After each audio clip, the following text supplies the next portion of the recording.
Let's talk about the EU's 18th package of sanctions on Russia. If you're thinking, didn't we already do this 17 times? You're not alone. But this round is different.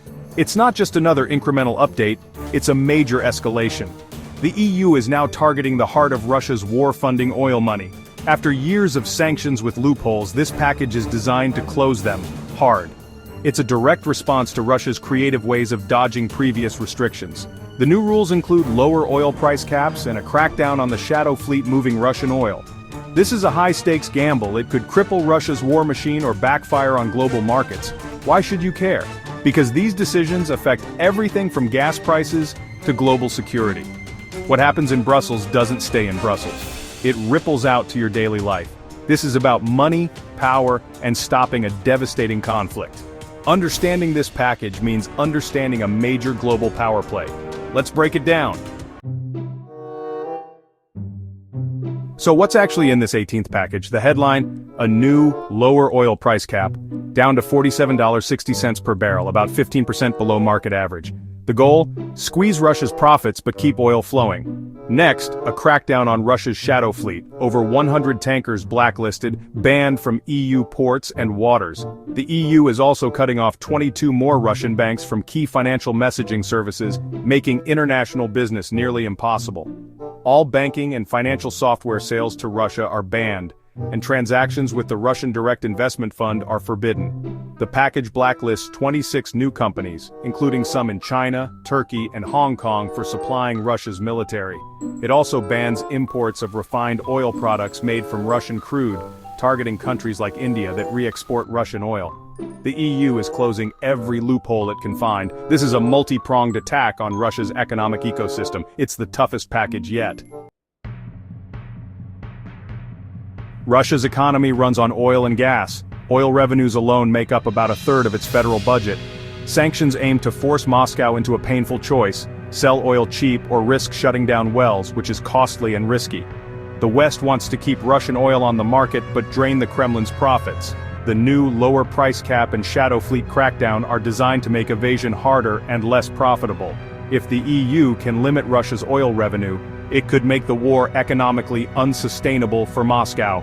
But it's a balancing act. Too harsh, and global oil prices could spike. The goal isn't to stop Russian oil entirely, but to cut off the cash fueling the war. This is the EU's most powerful non-military tool. It's bold, risky, and could change the course of the conflict. That's why this round matters. The main target is Russia, and the pain is real. Officials admit the economy is near recession, refineries lack parts, and the budget is strained. For Ukraine, tougher sanctions are a lifeline. Every dollar denied to Russia is one less for weapons. The EU isn't immune either. Many countries relied on cheap Russian energy, so these sanctions mean higher costs and inflation at home. Imposing sanctions is a short-term sacrifice for a long-term goal. European citizens feel it in their energy bills and cost of living. Globally, energy markets are sensitive. Any disruption can send prices soaring. The crackdown on the shadow fleet and new rules could cause market volatility. Shipping, insurance, and banking industries worldwide must navigate complex new rules. Developing nations relying on stable prices are especially vulnerable. Decisions in Brussels can impact a farmer in Kenya or a truck driver in Brazil. The ripples are global. Sanctions don't just hit Russia, they touch everyone. That's the real reach of this package. To understand this package, look at the impact of past sanctions. When the first rounds hit in 2022, global energy prices soared as Europe scrambled for alternatives. The initial $60 oil price cap forced Russia to sell at a discount, even to buyers like India and China. Russia's revenue took a hit, but it adapted, finding new buyers and workarounds. Sanctions also cut Russia off from high-tech imports, hurting its military production. Western companies left, causing job losses and economic isolation. But sanctions have limits. Illicit networks and third countries quickly found ways to bypass restrictions. Russia's shadow fleet and re-export hubs emerged as black market solutions. Each new package has to be tougher and more complex. The 18th round is built on these hard lessons.